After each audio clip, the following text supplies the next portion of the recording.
បាទជំរាបសួរបាទពីចំការមនខេតនារីលក់ពូជឈើលក់ពូជមនបាទនេះគឺនាំបងប្អូនមកមើលមនដែលយើងបេះស្លឹកអស់បាទនេះបាទ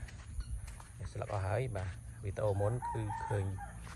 ស្លឹកពេញបាទនេះគឺបេះអស់ហើយបងប្អូនបាទថ្ងៃទី1វិច្ឆិកាឆ្នាំ2025បាទនេះគឺយើងបេះស្លឹកដើមនិយាយថាឲ្យអស់គ្រប់ដើមបាទបេះស្លឹកឲ្យអស់គ្រប់ដើមបាទយើងធ្វើការនៅឲ្យវាផ្លែហ្នឹងនៅចុងរដូវភ្លៀងបាទបងប្អូនបេះស្លឹកឲ្យអស់អញ្ចឹងបាទទាំងឲ្យអស់លីងបាទអត់មានទុកមកស្លាប់ស្លឹកទេបាទនេះគឺយើងបេះអស់តែម្ដងបាទ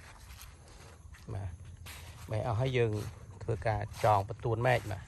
នេះយើងមិនទាន់បន្ទួនមែកទេដោយសារតែយើងទៅបេះរួចថ្ងៃហ្នឹងបាទ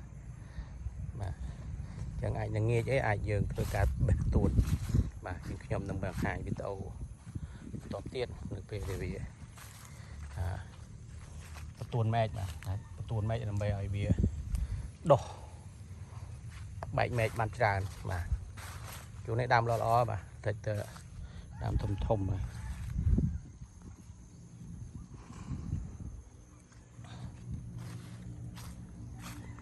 បាទយើងខ្ញុំក៏មានពូជសម្រាប់លក់ដែរបងប្អូនបាទបងប្អូនចាប់អារម្មណ៍ទេអាចតាក់ទង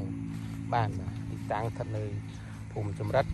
ឃុំសម្បូរស្រុកប្រាសាទសម្បូរខេត្តកំពង់ធំបាទឬក៏បងប្អូនមកលេងផ្ទាល់ឬក៏ឲ្យខ្ញុំផ្ញើទៅក៏បានដែរបាទបងប្អូនផ្ញើបាន25ខេត្តក្រុងបាទដល់ណាក៏បានដែរបាទឲ្យទៅមានសាខាវរៈបុណ្យធម្មបាទបងប្អូនបាទខាងនេះគឺខ្ញុំឲ្យបេះផ្លែរួចហើយនេះគឺផ្លែរយៈពេលនិយាយទៅថ្ងៃទី1គឺ1ខែត្រឹមបាទផ្លែ1ខែត្រឹមឃើញថាក្រហមហើយបងប្អូនក្រហមហើយនេះនៅសល់តែ10ថ្ងៃទៀតទេទុំហើយបាទចន្លោះថ្ងៃទី11 12 13បាទទុំហើយចន្លោះហ្នឹងបាទពាក់កណ្ដាលខែវិច្ឆិកាបាទទុំបាទពូក្រហមហើយបាទអានេះគឺយើងពេលយកឲ្យផ្លែបាទនេះផ្លែត្រោបបាទដោយសារតែមែកនេះយើងអត់បានតែងមែកឲ្យវាបំពង់ទៅវាផ្លែរីកទូចតិចនេះប៉ុន្តែផ្លែច្រើនបាទមកចង់ឲ្យផ្លែច្រើនឲ្យរឿងបំពង់ទៅផ្លែច្រើន